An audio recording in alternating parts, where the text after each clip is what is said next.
The night my husband left me for my best friend didn't begin with shouting. It began with silence so heavy it felt like it had weight. I was standing in the kitchen, still wearing the same cardigan I'd had on all day at school, red pen in hand, grading essays about trust and honesty. The irony didn't hit me until much later. My phone buzzed against the counter. One message. I need space. I've fallen in love with Amanda. I stared at the screen, waiting for the rest of it. A joke. A correction. Something to tell me I had misunderstood. But there was nothing else. Amanda. Not just a name. Not just a stranger. My best friend? The woman who had sat across from me at this exact kitchen table, laughing over takeout, listening to me talk about my marriage like it was something safe, something real. I read the message again and again. Each time, it felt less like words and more like something tearing quietly inside my chest. 6 years of marriage, reduced to a sentence, delivered like a scheduling change. He didn't call. He didn't come home. He didn't even give me the dignity of hearing it from his voice. And somehow, the worst part wasn't that he left. It was the certainty in that message, like he believed there was nothing here worth staying for, like he thought I had nothing left to lose. What James didn't know was that everything he thought he was walking away from had never belonged to him in the first place. My name is Megan.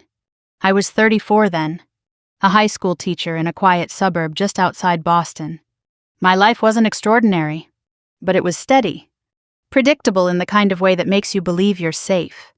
James and I had been married for 6 years, long enough to build routines, shared habits, inside jokes that no one else understood, long enough for people to assume we were solid. He was the kind of man people admired easily. 36, successful, confident without trying too hard, a software engineer who always seemed one step ahead of everyone else in the room. He had this calm, controlled presence that made people trust him before he even said a word. And I trusted him. Not in a loud, dramatic way, but in the quiet way that seeps into your bones over time. The kind of trust that doesn't ask questions because it never imagines needing to. Looking back now, I can see the cracks. Small things I ignored because they didn't fit the story I believed I was living. But at the time, everything felt normal. Amanda had been part of that normal. I met her years before I met James. She was a licensed nurse, compassionate, attentive, the kind of person who made you feel like you mattered the moment you started talking. When I introduced her to James, it felt natural, seamless. She fit into our lives like she had always been there. She came over for dinners. She stayed late, sometimes too late. We shared stories, laughter, pieces of ourselves.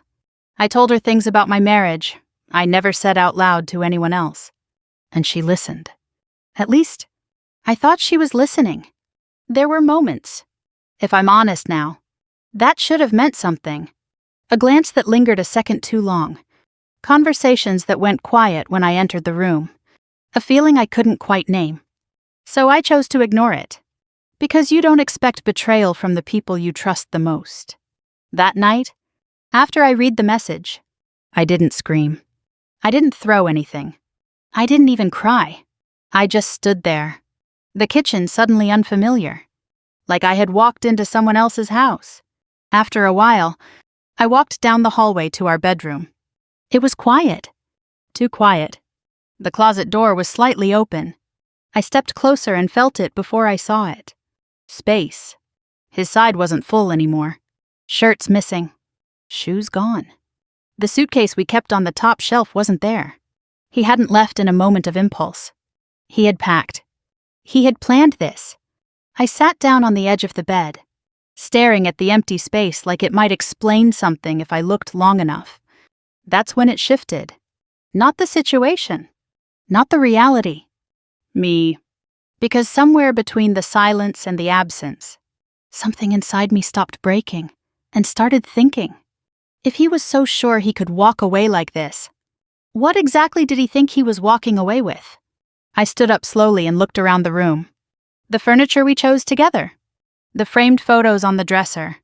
The life we had built piece by piece over 6 years. And for the first time, I saw it clearly, not as ours, but as something structured, something maintained, something controlled.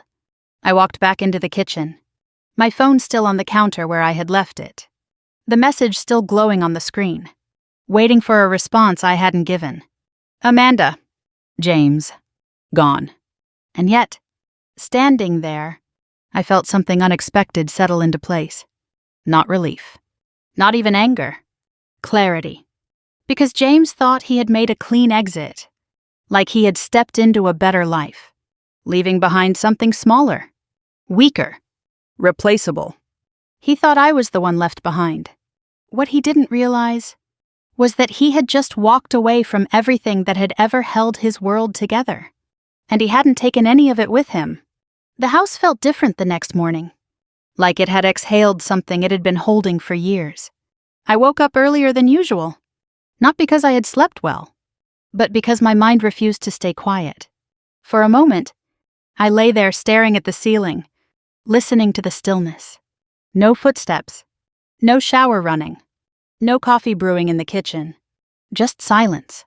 I sat up slowly, my eyes drifting to the empty side of the bed. It still looked wrong, like a photograph that had been edited but not perfectly.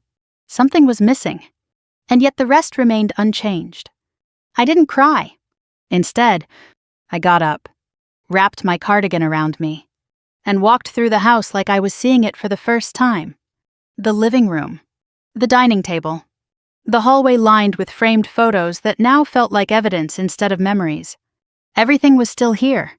Everything except him. I moved into the kitchen and poured myself a cup of coffee, even though I knew I wouldn't drink it. My hands needed something to do, something steady. That's when I noticed the folder. It was sitting where I had left it the night before, tucked neatly beside a stack of papers I had been grading. Bills, statements, documents. The kind of things James never paid attention to. The kind of things I had always handled, without thinking. I pulled the folder closer and opened it. The house deed. My name. Only mine. I stared at it for a second longer than necessary. Not because I didn't know it was there, but because for the first time, I understood what it meant. James had lived in this house, built a life here, invited people in, made decisions, acted like it was his. But legally, it had never been. I set the document down and reached for my laptop. If I was going to understand what he thought he had left with, I needed to see everything clearly. I logged into the main account, the one we used for bills, groceries, everyday expenses, balance, stable, no sudden drop, no sign of panic. Then the savings account, also under my name, untouched. I felt something shift again, deeper this time. Not relief, not satisfaction, just confirmation. I opened the investment dashboard next. A quiet system I had built over the years. Slow, consistent contributions, education funds, small real estate shares, long-term positions James never asked about. I could still hear his voice in my head. You're better at that stuff. Megan, I don't have the patience for numbers. It had always sounded like trust. Now, it sounded like absence. I leaned back in my chair, letting the realization settle. This wasn't something I had hidden from him. Not deliberately. Not out of fear or manipulation. I had offered, more than once, to walk him through everything, to explain where our money was going, how it was growing, what we were building. He had always waved it off. Too busy, too tired, too confident that things would just work. And I let him. Because part of me believed that's how partnerships worked. You divide responsibilities. You trust the other person to carry their part. But what happens when one person stops carrying anything at all? I closed the laptop for a moment and rubbed my hands together. Trying to warm them, a memory surfaced without warning. Early in our marriage, sitting at this same kitchen table, papers spread out in front of me. Should we put both our names on the house? I had asked. James had shrugged, barely looking up from his phone. If it's easier. Just do it under yours. It doesn't matter. It's ours anyway. It doesn't matter. The words echoed now, hollow and distant. Because it had mattered. He just never realized it. I stood up and walked toward the living room, my eyes drifting over the details I used to overlook. The couch we picked together. The bookshelf I assembled on my own. The small decorative pieces Amanda once complimented like she belonged here too. A strange calm settled over me. James thought he had been the provider. The one holding everything together. The one with the career. The confidence. The direction. But this life? It hadn't been built on his attention. It had been built on my consistency. My planning. My quiet decisions no one noticed because nothing ever went wrong. I picked up my phone and looked at his message again. I've fallen in love with Amanda. There was no apology. No explanation. No hesitation. Just a conclusion he had already decided on. I wondered, briefly, what he thought his next step would be. Did he think he could just start over? Walk into a new life with Amanda? Carrying everything he believed he had contributed? Did he think there was something to divide? Something to take? I walked back to the kitchen and opened the laptop again, this time more slowly. There was one thing I hadn't checked yet. The joint account activity from the past few weeks. At first glance, nothing seemed out of place. Regular expenses, utilities, groceries. But then I noticed something, a small transfer. Not large enough to raise immediate concern. Not dramatic. Just slightly out of rhythm. I clicked on it, narrowing my focus. Date, amount, destination. My eyes lingered on the details. Something about it refusing to sit right. It wasn't the size. It was the intention. I didn't react right away. I didn't panic or jump to conclusions. I just stared at it, letting the thought form slowly, carefully. That wasn't there before. I leaned back again, my fingers resting lightly on the keyboard. James thought he had walked away from a woman who didn't understand money, who didn't control anything, who would be left trying to figure out how to survive. But sitting there, looking at that one small transaction, I realized something else entirely. He hadn't just left. He had already started taking, and somehow he thought I wouldn't notice. I didn't have to look for the next blow. It found me. My phone lit up again later that morning while I was still sitting at the kitchen table, staring at that transaction. For a second, I thought it might be James. Maybe a follow-up message? Maybe an explanation he suddenly decided I deserved. But it wasn't him. It was Amanda. Not a message. A post. I hesitated before opening it, my thumb hovering over the screen like I already knew what I was about to see. Like some part of me was trying to protect the last piece of denial I still had left. Then I tapped it. The photo filled my screen instantly. James was standing beside her, his arm wrapped around her waist like it had always belonged there. They were both smiling. Not awkward smiles. Not guilty ones. Confident. Happy. The kind of smile you wear when you believe you've made the right choice. Amanda's head tilted slightly toward him, her hand resting on his chest like she had already claimed the space I used to stand in. The caption was short. Sometimes life surprises you in the best ways. I stared at it, my chest tightening in a way that felt sharper than anything the night before. This wasn't private anymore. This wasn't something they were hiding. They were announcing it. I scrolled down. Comments poured in from people I knew. Friends. Mutual friends. People who had sat in my living room. Who had eaten at my table. Who had watched me build my life with him. So happy for you both. You deserve this. Finally. Finally. The word echoed in my head, louder than it should have. Finally what? Finally he found someone better. Finally he left me. I kept scrolling, even though every instinct in me told me to stop. It felt like watching something break in slow motion. But I couldn't look away. There were more photos. Different angles. Different moments. Same closeness. Same ease. And the timestamps. They didn't start yesterday. They went back weeks. Maybe longer. My fingers tightened around the phone. So it hadn't just begun. It had been happening while I was still sitting across from her at dinner. While I was telling her about my day, while I was trusting her with things I never questioned. A quiet realization settled in. Colder than anger. They hadn't just replaced me. They had rewritten the timeline. I locked my phone and set it down on the table. But the image stayed in my mind like it had burned itself there. I should have felt rage. I should have felt something loud. Something explosive. But what I felt instead was something quieter. Something heavier. Humiliation. Not just because he left, but because they were celebrating it. I forced myself to get up and get dressed. Routine. Structure. Something normal to hold on to.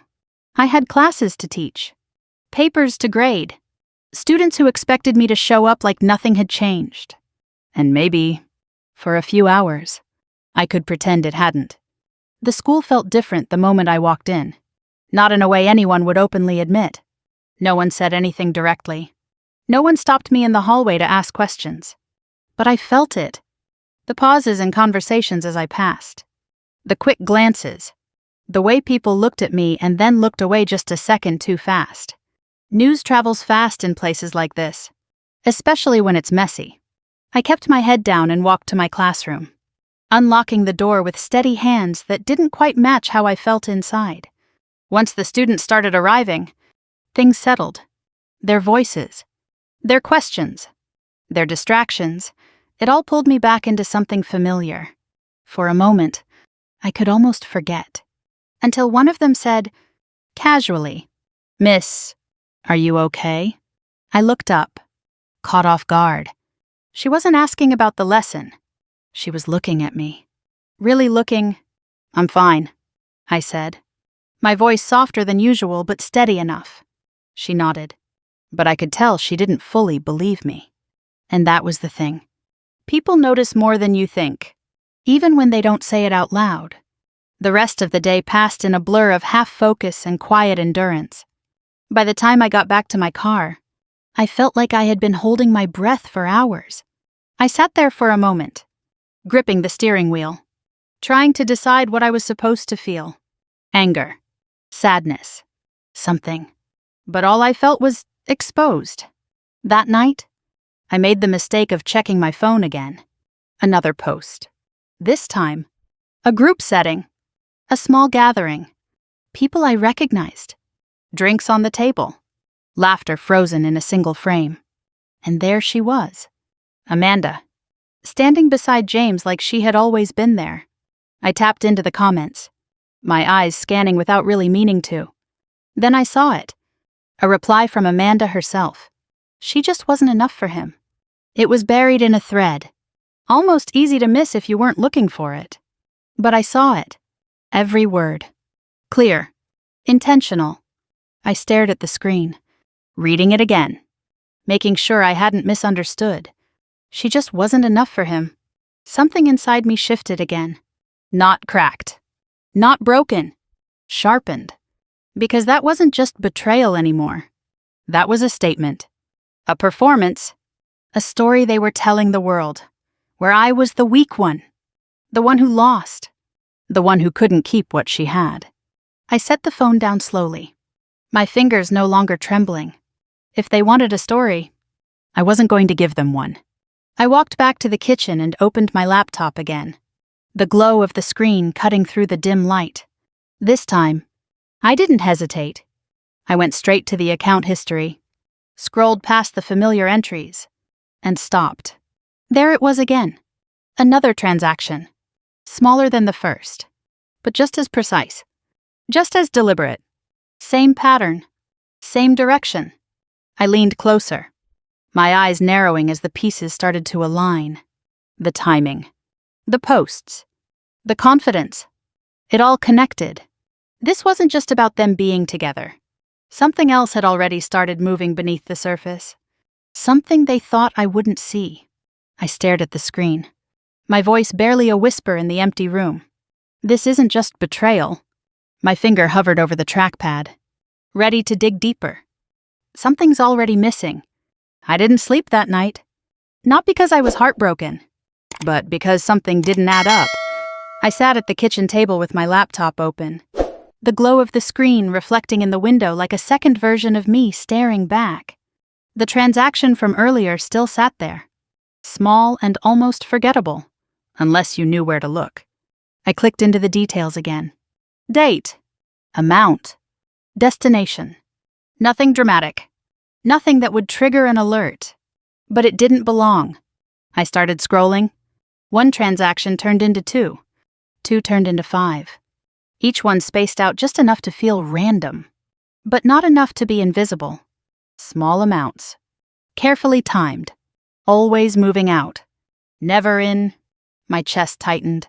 Not from panic, but from recognition. This wasn't careless spending. This was structured. I opened another tab and logged into the savings account. Unchanged. Then the investment dashboard. Stable. He hadn't touched the obvious places, which meant he knew exactly where not to look. I leaned back slowly, my fingers pressing against my lips as the realization settled into place. James hadn't just been absent from our finances. He had been watching, learning just enough to avoid detection while taking what he thought I wouldn't notice.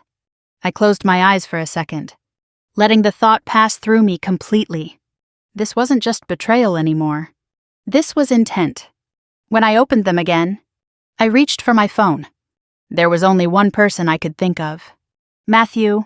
We had met years ago through a mutual friend. Back then, it had been casual. Conversations at small gatherings. Nothing serious. But I remembered what he did. Corporate law, financial disputes. The kind of cases where details mattered more than emotions. I found his number and hesitated for half a second before pressing call. He answered on the second ring. Megan. His voice was calm. Steady? Familiar in a way that made it easier to speak. I need your help, I said. My tone quieter than I expected, but clear. There was a pause. Not awkward. Just measured. Tell me what's going on. I didn't tell him everything. Not at first. Just the facts. The message. The separation. The transactions. I kept my voice level, even as I watched the numbers on my screen like they might shift if I blinked. Another pause. Longer this time. Can you send me what you're looking at? He asked. I already have it pulled up. Email it. I'll take a look. I nodded, even though he couldn't see me, and ended the call. A few minutes later, the files were sent. The wait that followed felt different from the night before. Not empty. Focused. Matthew called back sooner than I expected. I went through it, he said. Something in his tone had changed. Not alarmed, but sharper. What do you see? I asked. These transfers, he said slowly. They're not accidental. I let out a quiet breath. I already knew that. They're spaced out intentionally. Small enough to avoid flags, but consistent enough to build over time. How long? I asked. Based on what you sent. At least a few weeks. Possibly longer if we dig deeper. I turned back to the screen, my eyes tracing the pattern again. How much? Individually? Not much, he said. But collectively, it adds up. Of course it did. It always does. There's more, he continued. I straightened slightly. What? These accounts they're not standard personal accounts. My fingers stilled. What does that mean? It means whoever set this up didn't just move money. They knew how to move it. The words settled heavily in the air between us. So this isn't just him, I asked quietly. Another pause. I'm not saying that yet, Matthew replied carefully. But I am saying this doesn't look like someone acting alone without a plan. Amanda's face flashed in my mind. Her calm smile, her effortless confidence. The way she had stood next to him in that photo like she had always belonged there. Could someone else be involved? I asked. It's possible, he said. Especially if there's coordination. I leaned back in my chair again, staring at the ceiling for a moment. Coordination. The word felt too precise to ignore. I need to understand everything, I said. You will, he replied. But not by confronting him now. I closed my eyes briefly. I wasn't planning to. Good, he said. Because if you do, he'll shut down. And if there's more going on here, you don't want that. So what do I do? Watch, he said simply. Document everything. Don't change your behavior. Let him think you don't know.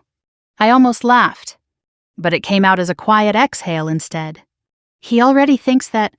Then that's your advantage. Silence settled again. But this time it wasn't heavy. It was steady. What about legal action? I asked. We're not there yet, Matthew said. Right now. We build the case. We find the pattern. We understand the intent. And if there is intent, then this stops being just a divorce. I didn't respond right away. Because for the first time since all of this started, the situation felt bigger than the two of us. Bigger than the marriage. Bigger than the betrayal. Okay, I said finally.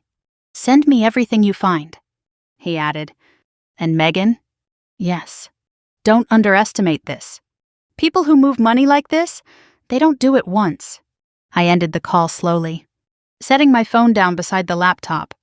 The house was still quiet, still empty. But it didn't feel the same anymore. Because now, I wasn't just sitting in the aftermath of something broken. I was looking at the beginning of something else. Something deliberate.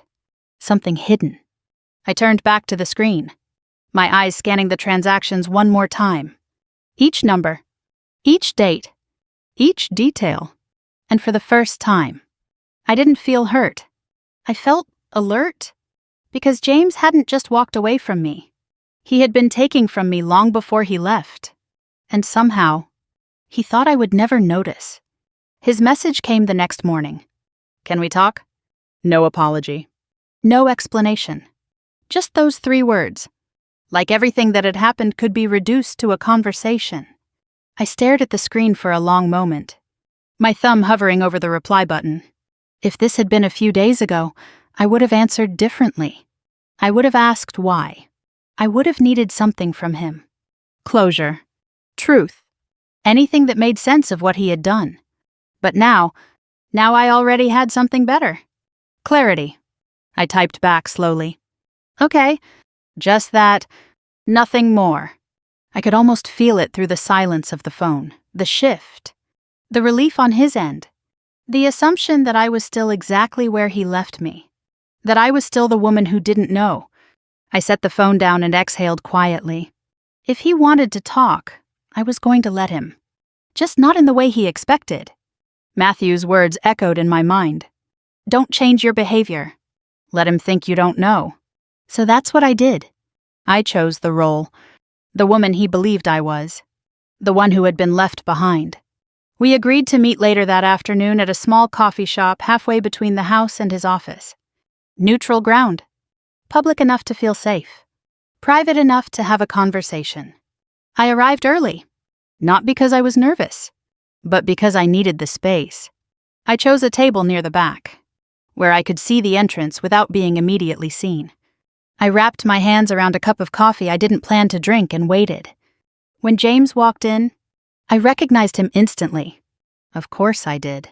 But something about him felt different. Not in appearance, not in any obvious way, but in how he carried himself. Confident, relaxed, like he wasn't walking into a difficult conversation, but a manageable one. His eyes found me quickly, and for a brief second, something flickered across his face. Hesitation. Maybe even guilt. But it disappeared just as fast. He walked over, pulling out the chair across from me. Hey, he said. I nodded softly. Hey. There was a pause. A small one. The kind people fill when they don't know where to begin. How are you holding up? He asked. The question was almost convincing. Almost. I've been better, I said, letting just enough vulnerability slip into my voice. He nodded, leaning back slightly in his chair like he was settling into something familiar. I know this is a lot, he continued, but I think we both deserve to be happy. There it was. The first layer. Carefully chosen words that sounded reasonable on the surface, but underneath shifted everything away from him. I lowered my eyes for a moment. Playing the part? I didn't expect it. I said quietly. I know, he replied quickly, and I'm sorry for that. But it just happened. Just happened. Like it was weather, like it wasn't a choice. I nodded slowly, letting the silence stretch just enough to make him uncomfortable. Then I asked the simplest question I could. How long? He hesitated.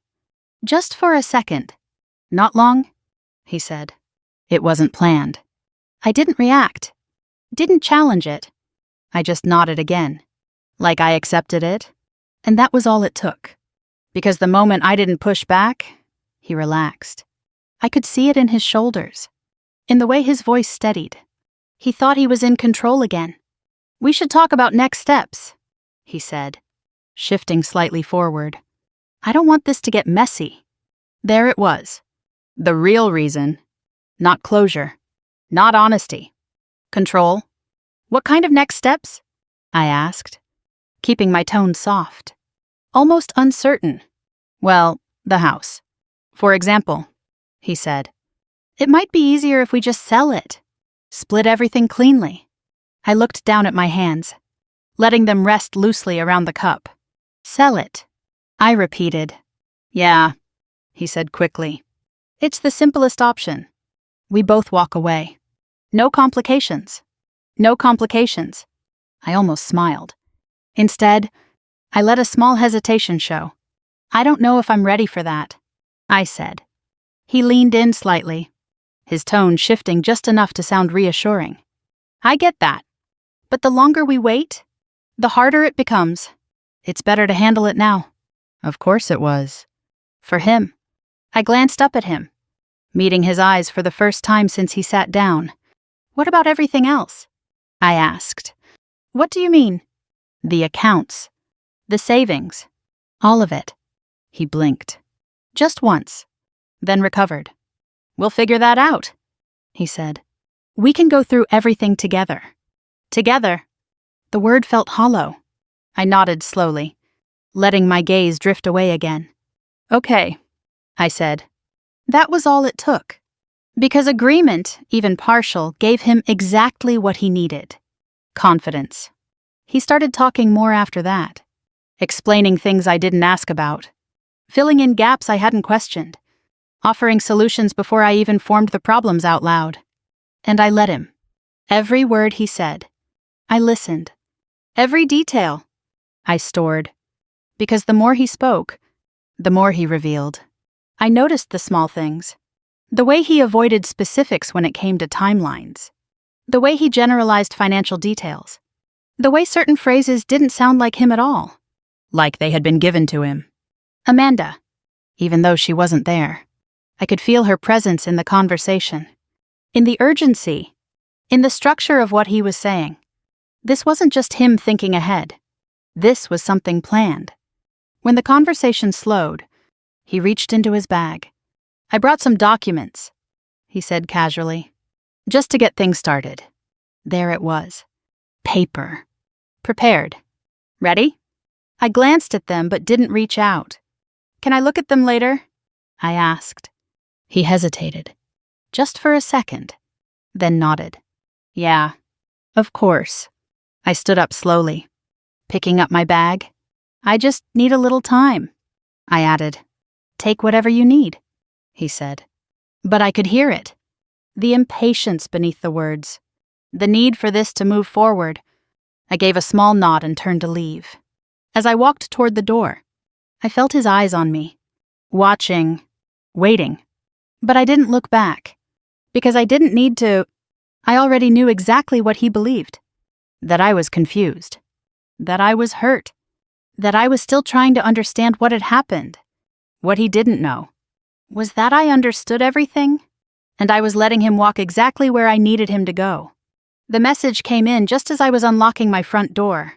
Unknown number. No name. No context. Just one line. You're not the only one. I stood there for a second. The key still in my hand. The door half open behind me. The words didn't feel random. They didn't feel like a mistake. They felt intentional. I stepped inside slowly and closed the door, my eyes still fixed on the screen. You're not the only one. Not the only one what? The question formed instantly, but I didn't type it. Instead, I took a screenshot and sent it to Matthew. No explanation. Just the message. He replied faster than I expected. Call me. I didn't wait. He picked up immediately. Where did you get that? He asked. Just now. Unknown number. Silence on the other end. Not confusion. Processing. Don't respond yet, he said. We don't know who this is or what they want. I wasn't planning to, I replied. Another pause. Send me the number, he added. I'll run it. I forwarded it without another word. When the call ended, I stayed where I was, leaning lightly against the kitchen counter, my phone still in my hand. You're not the only one. The words echoed differently now, less like a warning, more like a pattern.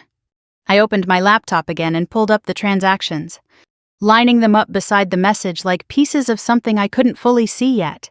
James. Amanda. Money moving quietly in the background. And now, someone else. If this was just about him leaving me, there wouldn't be a message like that. If this was just about an affair, there wouldn't be a pattern. This was something else. Something structured. My phone buzzed again. Matthew. I couldn't get a direct hit on the number, he said, his voice low. It's likely masked or routed. Meaning whoever sent that didn't want to be easily traced. Of course they didn't. Do you think it's real? I asked. Another pause. Yes, he said finally. Because people don't send messages like that unless they have something to gain or something to warn. I exhaled slowly, my eyes drifting back to the screen. What if it's both? I said. That's exactly what we need to figure out. I nodded. Even though he couldn't see me. What do I do? For now, he said. Nothing different. Keep doing exactly what you're doing. Stay consistent. I can do that. And Megan, he added, his tone shifting slightly. If this connects to what we're already seeing, this isn't just about your marriage anymore. I didn't answer right away, because I already knew that. After the call ended, I set my phone down and sat back in my chair, letting the silence settle around me again. But it didn't feel the same anymore. It felt sharper, more aware. I picked up my phone and opened my messages with James. There were only a few exchanges since the coffee shop. Short. Controlled. Exactly what I wanted. I typed slowly. Do you want to meet again? I've been thinking about what you said. 3 dots appeared almost instantly. Yes. When are you free? Of course. I suggested a time. A place. Neutral. Again. His reply came just as quickly. Perfect. I set the phone down. A small, almost invisible smile touching the corner of my lips. He thought I was leaning in. That I was starting to accept things. That I was ready to move forward on his terms. And that made him careless. The next day, we met again. Same kind of place. Same setup. But this time, I was watching differently. Every word he said. Every pause. Every glance. Have you looked at the documents? He asked after we sat down. Not yet, I said softly. I wanted to talk first. He nodded, leaning forward slightly. That's fair. I tilted my head just enough to seem uncertain. I've been thinking about everything, I said. About how we got here. His expression softened. Just a little. I know it's a lot to process. Yeah, I replied quietly. It is. I let a small silence fall between us. Just long enough. Then I asked, gently, when did things really change for you? He blinked, not expecting the question. I told you, he said. It wasn't planned. I nodded slowly. I know. I just want to understand. And that was all it took. Because when people think you're trying to understand them, they start explaining. He started talking. More than before. About timing. About feelings. About things that didn't quite line up the way he wanted them to. I listened. And I noticed the gaps, the overlaps, the way certain dates didn't match the transactions I had seen, the way he avoided specifics when it mattered. "You've been busy lately?" I said lightly, watching his reaction. He shrugged. "Work's been a lot." "Yeah," I said. "I can tell." He didn't ask why I said that. And that told me everything. Because if he had nothing to hide, he would have asked. Instead, he moved on, changed the subject, kept talking. And the more he talked, the clearer it became. This wasn't just something that happened. This was something he was managing, carefully, until he thought he didn't have to anymore. When the conversation ended, I didn't push. I didn't question further. I just stood up, the same way I had before. "I'll look at the documents," I said. He nodded, relieved. "Take your time." I walked out without looking back. But this time, something felt different. Not just about him. About everything. Because now, it wasn't just a suspicion. It wasn't just a possibility. It was a pattern. And as I stepped outside, my phone buzzed again. Same unknown number. A new message. This time, longer, more specific. I opened it slowly, my eyes scanning the words one by one.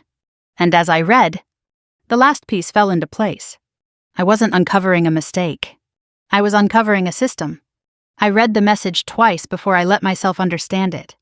"This started before you. I can prove it." There was no greeting, no name. Just that line, followed by a date I didn't recognize and a name that wasn't mine. I stood there on the sidewalk outside the cafe, the noise of passing cars and distant conversations fading into something distant and irrelevant.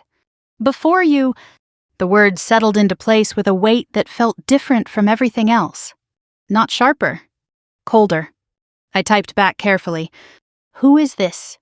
The reply came almost immediately. Someone who learned the hard way. I didn't respond again. Not yet. Instead, I turned and walked back to my car, my mind already moving faster than my body. By the time I got home, I had the laptop open before I even took off my coat. The name from the message sat in my search bar for a long moment before I hit enter. The results weren't obvious. No headlines. No dramatic stories. Just fragments. Social media traces. Old posts. A profile that hadn't been updated in months. But there was enough photos. A man I didn't recognize. And then Amanda. Not recent. Older. Different setting. Different time. But unmistakably her. I leaned closer to the screen, my eyes narrowing as I clicked through the images. The timeline didn't match what I knew. This wasn't something that happened after me. This was something that existed before me. A slow, controlled realization began to form. Amanda hadn't just stepped into my life. She had done this before. I reached for my phone and called Matthew. He answered on the first ring. "I think I found something," I said. "Tell me." I gave him the name, the date, what I had seen. There was a pause as he processed it. "Send me everything," he said. Now, I did. Every link, every screenshot, every piece of information I could pull together in the next 10 minutes. When he called back, his tone had changed. "Where did you get this?" he asked. "Unknown number. They contacted me." Another pause. "Okay," he said slowly. "This changes things." "How?" I asked. "Because if this checks out, it suggests a pattern." There it was again. Pattern. Not just with your husband, he continued, but with her too. I looked back at the screen, at Amanda's face frozen in a photo that no longer felt harmless. "She knew," I said quietly. "I don't know that yet," he replied carefully. "But I do know this isn't random." I ended the call a few minutes later, my thoughts heavier, more structured than before. For a long time, I had been looking at this as something that happened to me, a betrayal, a personal failure of trust. But now it felt like something else entirely, something that existed before I was even part of it. I opened Amanda's profile again, this time looking more closely. Not at what was there, but at what wasn't. Gaps. Missing time. Connections that started suddenly and ended just as abruptly, and then restarted somewhere else. Her life didn't flow naturally. It shifted, adapted, moved, like she was stepping into different versions of herself depending on where she needed to be. I sat back slowly, my fingers resting lightly on the keyboard. She wasn't just the other woman, I whispered. She was part of it. The realization didn't hurt the way I expected it to. It didn't feel like a deeper betrayal. It felt like clarity. Because suddenly, everything made sense. Her confidence, her timing, the way she stepped into my life without hesitation, the way she took my place without fear. She wasn't improvising. She was repeating. My phone buzzed again. The same number. Another message. You're starting to see it now. I stared at the words, my pulse steady. Why are you telling me this? I typed back. This time, the reply took longer. I didn't see it until it was too late. You still can? I exhaled slowly, my eyes drifting back to the screen. You were with him, I asked. A pause. Then, yes. The room felt quieter after that. Not empty. Just still. How long? I typed. Long enough to lose more than I should have. I didn't ask what that meant. I already had an idea. Instead, I asked the only question that mattered now. Was she there too? The response came almost instantly. Yes. I closed my eyes for a moment, letting the answer settle into something solid. This wasn't a triangle. It wasn't even a coincidence. It was a system. James. Amanda. And now, proof that this had happened before. I opened the transaction records again, aligning the dates from the messages with the movements in the accounts. And there it was. The overlap. Not exact. Not obvious. But consistent. The same pattern. Different names. Different times. Same method. I leaned back in my chair, my mind no longer racing. Just calculating. They didn't just betray me, I said quietly. They've done this before. And for the first time since all of this started, I didn't feel like I was catching up. I felt like I was ahead. Because now, I wasn't just reacting to what they did. I was understanding how they did it. And that meant one thing. If there was a pattern, there was a way to break it. I picked up my phone and opened my messages with James. My fingers moved slowly, deliberately. We should meet again, I typed. I think I'm ready to move forward. The reply came faster than ever. Good. I was hoping you'd say that. I smiled faintly, setting the phone down.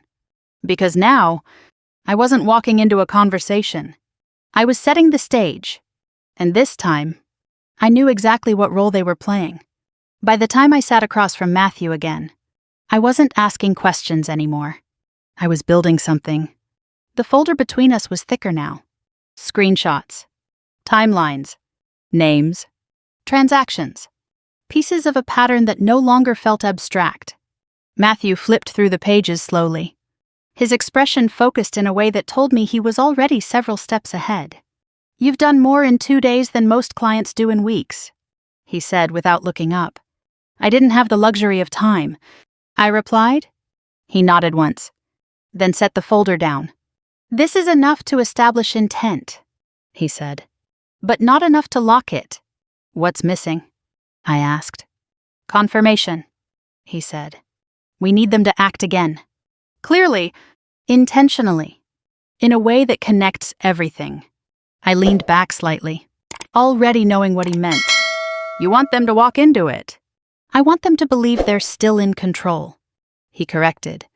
A small silence settled between us. They already do, I said. Matthew's eyes met mine then. Sharper. Good. Then we use that? I exhaled slowly, my fingers resting lightly on the edge of the table. How? He leaned forward, tapping one of the documents. You give them what they want. The words hung in the air, simple but precise. You move forward with the plan he suggested. He continued. The house. The accounts. Whatever he's pushing.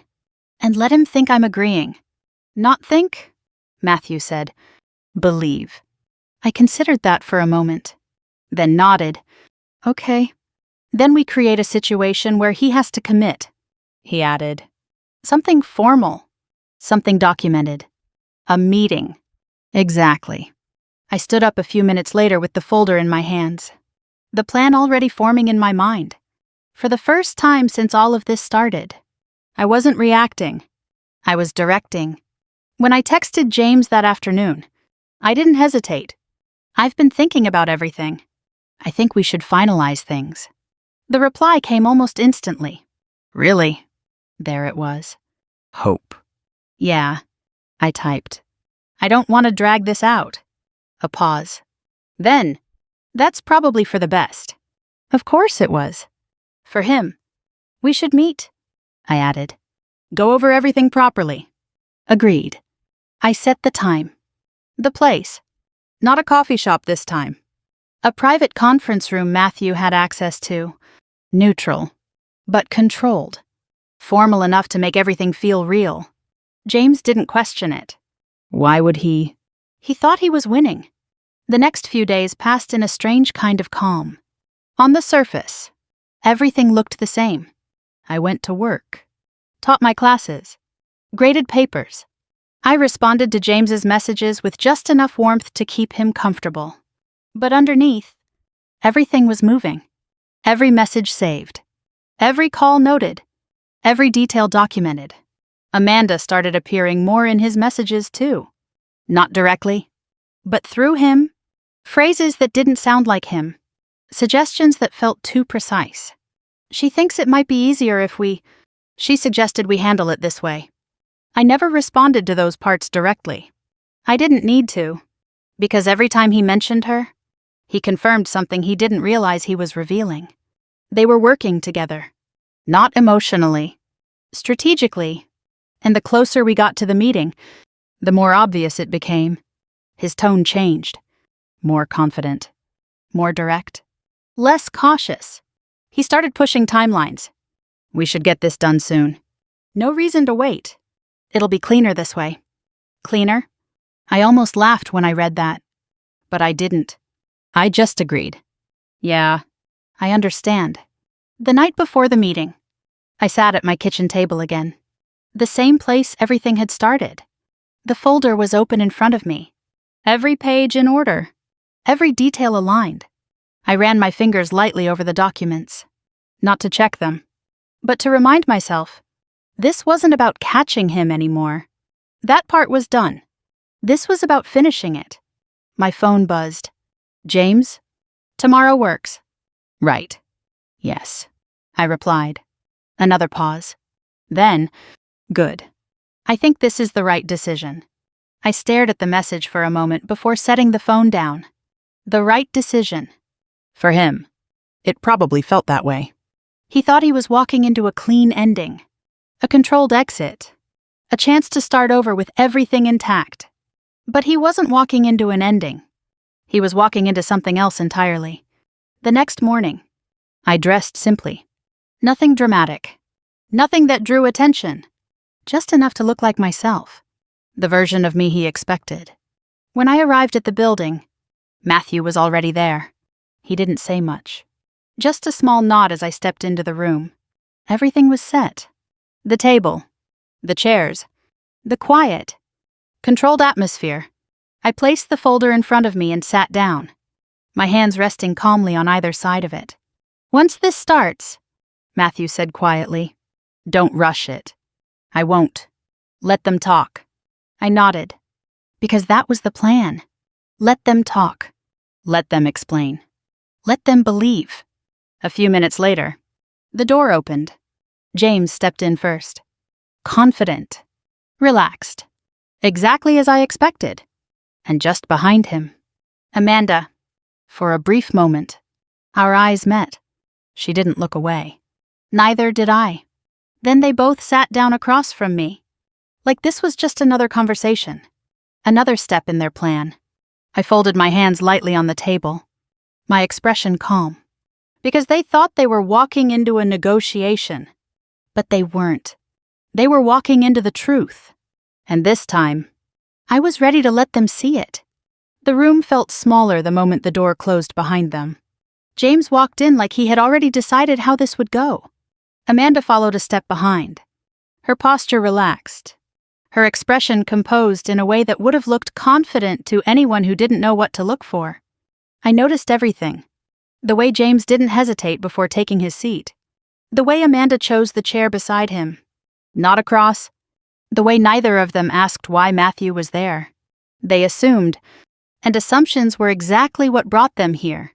"Thanks for meeting," James said, settling into his chair, his tone smooth, almost rehearsed. I nodded lightly. Of course. Amanda offered a polite smile, the kind that never reached her eyes. "Hi, Megan," she said. "Hi," I replied, my voice even. There was a brief pause, just long enough for the tension to settle into the room without being acknowledged. James leaned forward slightly, resting his hands on the table. "I think we're all here for the same reason," he began, "to make this as simple as possible." Simple? I let the word sit between us for a moment before responding. "That would be nice," I said quietly. He nodded. "Encouraged. I've put together a few options," he continued, pulling a set of documents from his bag. Just to keep things clear, he slid them across the table toward me. I didn't reach for them. Instead, I looked at him. "Can you walk me through it?" I asked. He hesitated for half a second, then nodded. "Sure." He began explaining. The house, the accounts, the division of assets, everything laid out in a way that sounded reasonable on the surface. Balanced. Fair. But the more he spoke, the more the details revealed themselves. I listened without interrupting, my hands folded loosely in front of me. Amanda remained quiet at first, her eyes shifting occasionally between James and me, watching for reactions. James finished his explanation with a small exhale, like he had just completed something important. "So," he said, leaning back slightly, "that's the cleanest way to handle it." I nodded slowly, as if I were processing. "It sounds organized," I said. A flicker of satisfaction crossed his face. "But I have a question," I added. "Of course," he said quickly. I tilted my head just slightly, keeping my tone soft. "These numbers, where did they come from?" He blinked. "From our accounts," he said. "I went through everything." I nodded again. "Everything?" "Yes." I let a small silence fall, just long enough to make him shift slightly in his seat. "Because I noticed something," I said gently. His posture tightened. "What do you mean?" I reached forward then, not for his documents, but for my own, the folder. I opened it slowly, deliberately, and slid a single page onto the table between us. A transaction record. Dated. Detailed. Clear? His eyes dropped to it instantly. Amanda leaned in slightly. "This wasn't included," I said. There was a pause. A longer one this time. "That's just a small transfer," James said. His voice controlled but tighter now. "It's not relevant." "Not relevant," I repeated, my tone unchanged. "It's nothing," he said. "Just a routine movement." I nodded. "Okay." I reached into the folder again and placed another page beside the first. Then another. And another. Each one aligning neatly with the last. A pattern. I didn't rush. I didn't speak. I just let them see it. James's expression shifted first. Not dramatically, but enough. Amanda's composure followed, her gaze flickering between the pages faster now. "These are all from the same account," I said quietly. "Over the past few weeks," James cleared his throat. "I can explain that." "I'm sure you can," I replied, and I waited. Because silence has a way of forcing people to fill it. "It's just adjustments," he said. "Moving things around." "Where?" I asked. He hesitated. "To other accounts." "Which ones?" Another pause. Amanda shifted in her chair. "It's not that complicated," she said. Stepping in, You're making it sound worse than it is. I turned my gaze to her slowly. I haven't said anything yet, I replied. Her lips pressed together slightly. James leaned forward again, his tone sharper now. Megan, we're trying to handle this peacefully. And we are, I said calmly. I placed one more document on the table. This one different. Highlighted. Connected. The same transactions, traced further. A destination. This is where they went, I said. James didn't respond immediately. Amanda's eyes lingered on the page longer than his. That told me everything. They're just accounts, James said finally. Not personal ones, I replied. Silence. Heavy. Unavoidable. Matthew shifted slightly beside me, but didn't speak. He didn't need to. Everything was already in front of them. You've been moving money, I continued. My voice steady. Consistently. Quietly. In a way that avoids attention. That's not true, James said. But his voice lacked conviction now. It is, I said. I met his eyes directly for the first time since the meeting began. And you didn't start when you left. The words landed harder than anything else I had said. Because they weren't just about the money. They were about the timeline. Amanda's gaze dropped to the table. James's jaw tightened. You don't know what you're talking about, he said. I didn't react. Instead, I closed the folder slowly and placed my hands on top of it. You're right, I said. Another pause.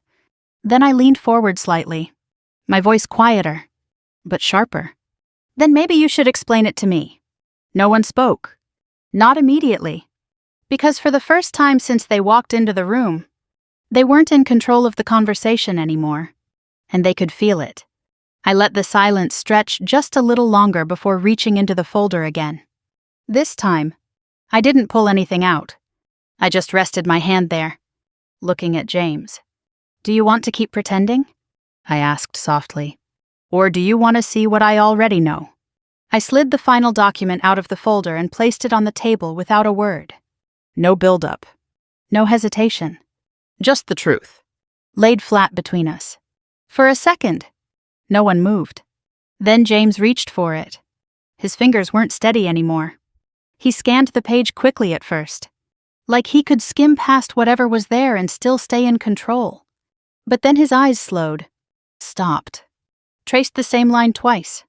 Amanda leaned closer, her shoulder brushing his as she looked down. The shift was immediate, subtle, but irreversible. That's not, James started, then stopped himself. I didn't interrupt. I didn't need to, because this wasn't about what he said anymore. It was about what he couldn't. That account, I said calmly, isn't personal. He looked up at me, something sharp flickering in his eyes now. You don't know that. I do, I replied. Matthew leaned forward slightly, his voice measured and precise. The routing pattern is consistent with third-party holding structures, he said. Not individual accounts. James's jaw tightened. That doesn't prove anything.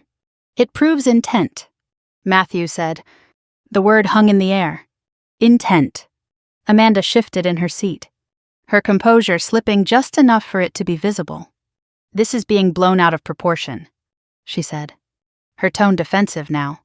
You're taking normal financial decisions and turning them into something else. I turned my gaze to her slowly. Normal? I asked. She held my eyes for a second, then looked away. That was all I needed. I reached for another page and placed it beside the first. This one wasn't just numbers. It was a timeline. Dates aligned with transactions. Transactions aligned with movements.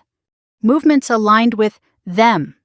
This started before you left, I said quietly, looking at James. He didn't respond. So let's not pretend this was about finding happiness. I continued. This was already in motion. That's not true, he said. But his voice had changed. It wasn't confident anymore. It was reactive. Then explain it, I said. He leaned forward, his hands pressing against the table now. I moved money. That's it. There's nothing illegal about that. Not by itself. Matthew replied calmly. But when it's done without disclosure, with clear intent to conceal, that changes things. James let out a short breath, running a hand through his hair. This is ridiculous. Is it? I asked. I reached into the folder again and pulled out one final document. This one was different. Not just records, connections. A name, a date, a prior instance. I placed it in front of Amanda. She didn't touch it. Didn't even try. But her eyes flickered across it just long enough. That's not me, she said quickly. You're right, I said. Her head snapped up. It's not you, I repeated. But it is someone who was in the exact same position I am now. Silence. Heavy. Unavoidable. And the timing, I added, tapping lightly on the page, overlaps with when you entered his life. Amanda's lips parted slightly, but no words came out.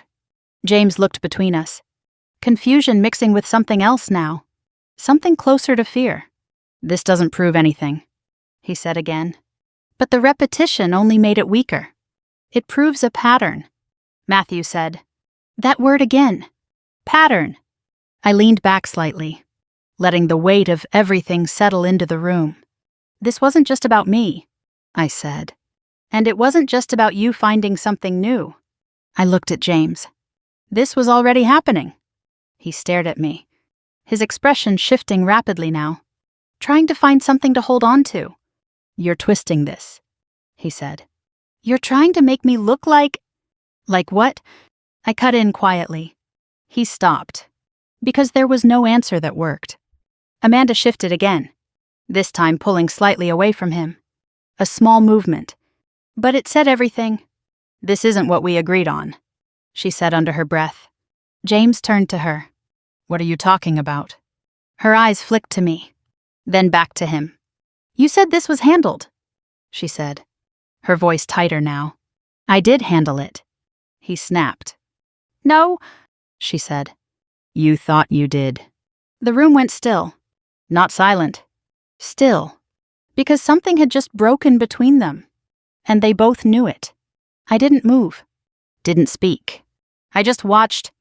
Because this wasn't something I needed to push anymore. It was unfolding on its own. Matthew cleared his throat softly, bringing the focus back. At this point, he said, the concern isn't just the transfers. It's the structure behind them. James didn't respond. And if this proceeds, Matthew continued, it moves beyond a private matter. That was the line. The one that couldn't be ignored. Legal. Consequences. Real ones. James leaned back in his chair slowly. The confidence he walked in with completely gone now. This is insane, he muttered. No, I said quietly. I met his eyes. Steady. Unshaken. It's clear. He looked at me like he was seeing me for the first time. Not the woman he left. Not the one he thought he understood. Something else entirely. You didn't just leave me, I said. The words were calm, measured, final. You underestimated me. He didn't argue. Didn't defend himself. Because there was nothing left to say. Amanda didn't look at him anymore. She was staring at the table, her hands clasped tightly together. And just like that, whatever they thought they had built together started to collapse. Not all at once, but enough. Enough to know it wouldn't hold. I closed the folder slowly and stood up. This isn't a conversation anymore, I said. Matthew rose beside me. James didn't move. Amanda didn't speak. I picked up my bag, pausing just long enough to let the moment settle completely. This is consequence, I added quietly. Then I turned and walked toward the door. Behind me, I could feel it. The silence, the realization, the understanding that whatever control they thought they had was gone. And for the first time since all of this started, so were they. The hallway outside the conference room felt colder than it had a few minutes earlier. Not physically, just quieter. I walked beside Matthew without speaking. My steps steady. My breathing even. Behind us, the door remained closed, sealing everything that had just happened inside it. It didn't feel like a victory. It felt like something had finally aligned. We reached the end of the corridor before Matthew spoke. "You handled that well?" he said. I nodded slightly. I didn't feel anything. He glanced at me. Not surprised. That's not a bad thing. I exhaled slowly, my eyes drifting toward the glass windows lining the building. The city outside moved like nothing had changed. Cars passed. People walked. Conversations continued. Life didn't pause for moments like this. "Where do we go from here?" I asked. "Now we formalize it," he replied. "Everything we discussed becomes part of the process." I nodded again. Process. It sounded clinical. Clean. Exactly what this needed to be. The next few days were structured. Meetings. Documents. Signatures. No emotion. Just facts. Matthew handled most of it, guiding each step with quiet precision. Filing for divorce. Securing accounts. Locking down anything that could still be moved. Every piece of the life I had built was accounted for. Protected. Restored. I didn't need to fight for it, because it had never left me. James tried to call once. I watched his name appear on my phone, the screen lighting up in the same way it had countless times before. But this time, it meant nothing. I let it ring. Then stop. He sent a message after. "We need to talk." I didn't respond. There was nothing left to say. Whatever conversation he thought we still needed to have had already happened. Not in words. In truth. A few days later, Matthew updated me again. "He's pushing back," he said. "On what?" "Everything." I almost smiled. Of course he was. "He doesn't have much room to," Matthew added. "The evidence is clear. The structure doesn't work in his favor." "And Amanda?" I asked. Matthew paused briefly. "She's distancing herself." I leaned back in my chair, absorbing that. How? She's denying involvement, claiming she didn't know the full picture. I let out a quiet breath. Of course she was. "They always do," I said. Matthew didn't respond to that. He didn't need to, because we both knew what it meant. Whatever they thought they had built together was already breaking.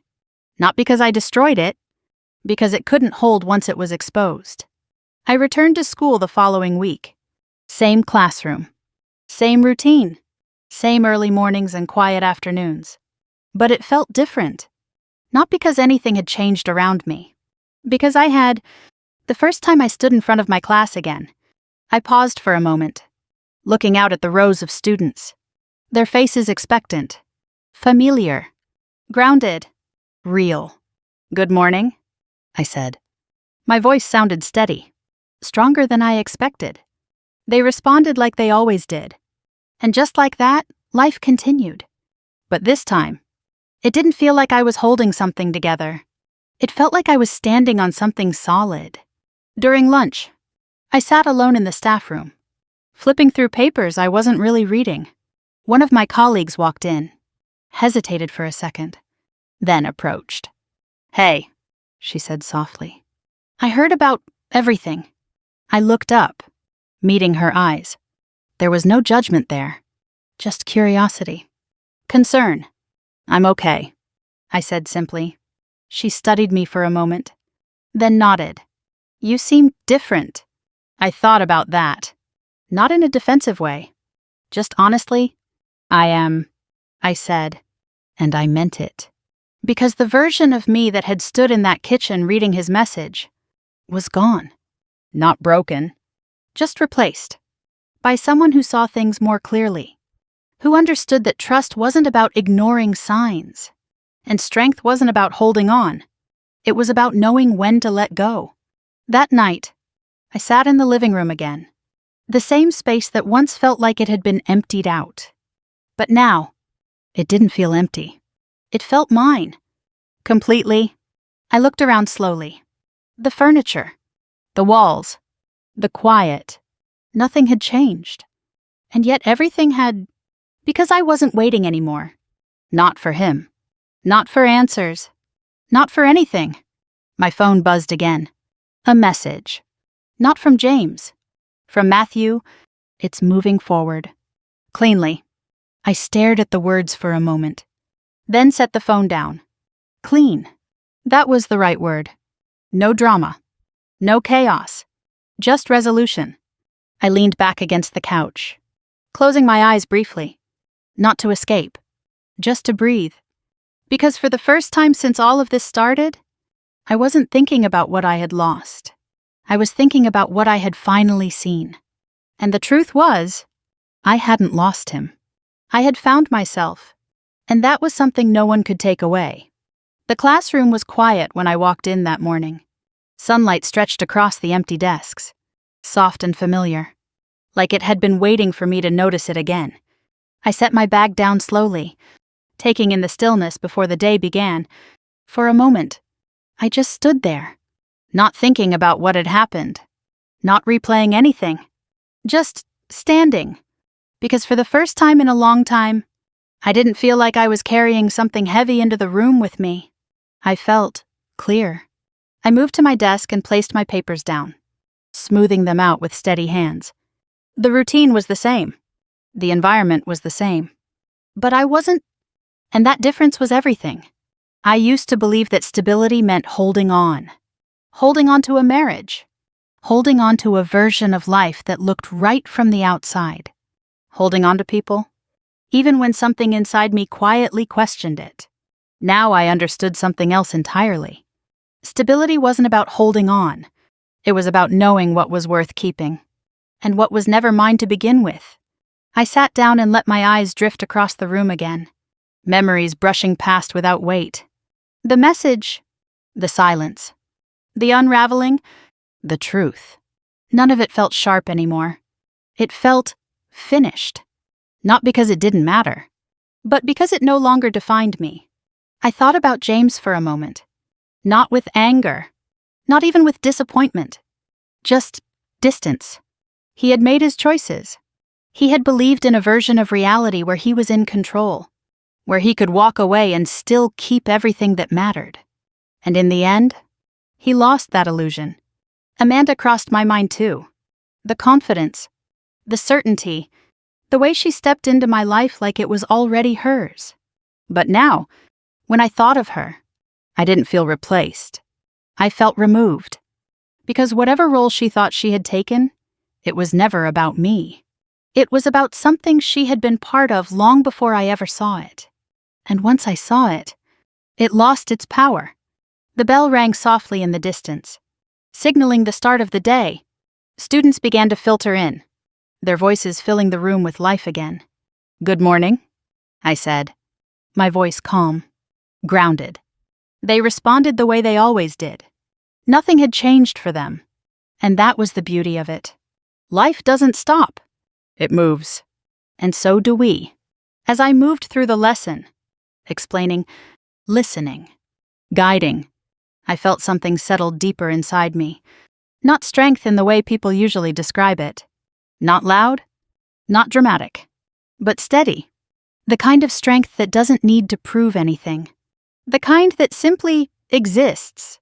Later that evening, I sat in my living room again. The same space that once felt like it had been stripped of something essential. Now, it felt whole, complete. Because it was mine. Not shared. Not assumed. Not misunderstood. Mine.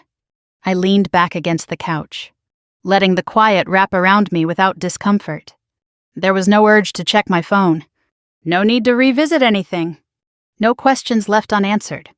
Just a sense of something closing, and something else beginning. I thought about the woman I was before all of this. The one who trusted without boundaries. The one who believed that love meant never questioning. The one who stayed, even when something didn't feel right. I don't blame her. She did the best she could with what she knew. But I'm not her anymore. Now, I understand that love doesn't ask you to disappear. That trust isn't about silence. And that walking away isn't failure. It's clarity. Sometimes, the moment someone believes you've lost everything is the exact moment they've already lost you. I picked up my phone and looked at the blank screen for a moment, then smiled faintly. If you've ever been in a situation where someone made you feel like you had nothing left, I want to ask you something. What did you do? Did you stay? Did you fight? Or did you walk away and discover something you didn't expect? Tell me in the comments. I read every single one, and your story might help someone else see their own a little more clearly. And if this story stayed with you, if it reminded you of your own strength in a moment you thought you didn't have any, stay with me. There are more stories like this. Stories about truth, about clarity, about the moment everything changes, and you realize you were never as powerless as you thought. Don't forget to subscribe, so you don't miss what comes next. Because sometimes, the story you need to hear next is the one that helps you finally see your own. This story is fictionalized for dramatic effect.